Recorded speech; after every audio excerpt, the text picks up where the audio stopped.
ایک دور تھا جب حضرت ایوب علیہ السلام نے صبر کی مثالیں قائم کر دی تھی۔ ان کے جسم پر کیڑے پڑ گئے تھے، پورا جسم زخموں سے بھرا ہوا تھا، لیکن ان کی بیوی دن رات ان کی خدمت کرتی تھی، بنا کسی شکایت کے، بنا کسی تھکاوٹ کے۔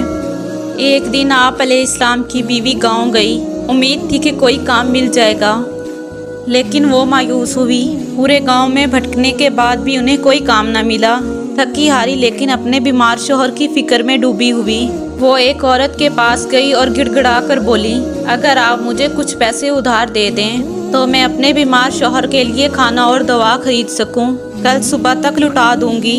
لیکن عورت نے سخت لہجے میں جواب دیا، میں کسی کو ادھار نہیں دیتی، یہ ناٹک بند کرو اور گھر جاؤ۔ آپ علیہ السلام کی بیوی نے آخری گزارش کی کہ کوئی کام دے دو اور بدلے میں مزدوری دے دو۔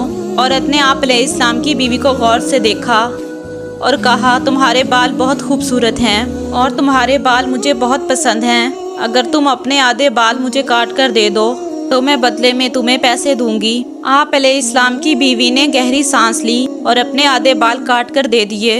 شیطان یہ سب کچھ دیکھ رہا تھا، اس نے ایک درویش کا روپ لیا اور حضرت ایوب علیہ السلام کے پاس گیا اور بولا، آپ کی بیوی چوری کرتی ہے اور آج بھی پکڑی گئی ہے اور لوگوں نے اس کے آدھے بال کاٹ دیے ہیں۔ یہ سنتے ہی حضرت ایوب علیہ السلام کا دل ٹوٹ گیا۔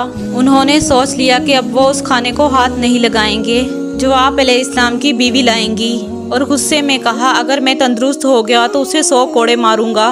جب آپ علیہ السلام کی بیوی واپس لوٹی تو انہوں نے دیکھا کہ ان کے شوہر ان سے بات نہیں کر رہے۔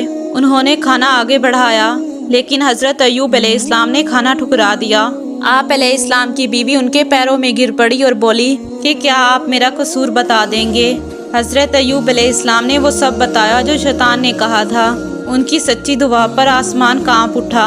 اسی وقت حضرت جبرائیل علیہ السلام آئے اور انہوں نے کہا، آپ کی بیوی وفادار اور پاک دامن ہے، یہ سب شیطان کا فتنہ تھا۔ یہ سنتے ہی حضرت ایوب علیہ السلام کی آنکھیں بھر آئی۔ انہوں نے اپنی بیوی سے معافی مانگی اور کہا، اب کبھی تم سے بدگمانی نہیں کروں گا۔ اللہ تعالیٰ نے نہ صرف انہیں شفا دی بلکہ ان کی مثال کو قیامت تک کے لیے ان کے صبر اور وفا کو سب سے بڑی مثال بنا دیا۔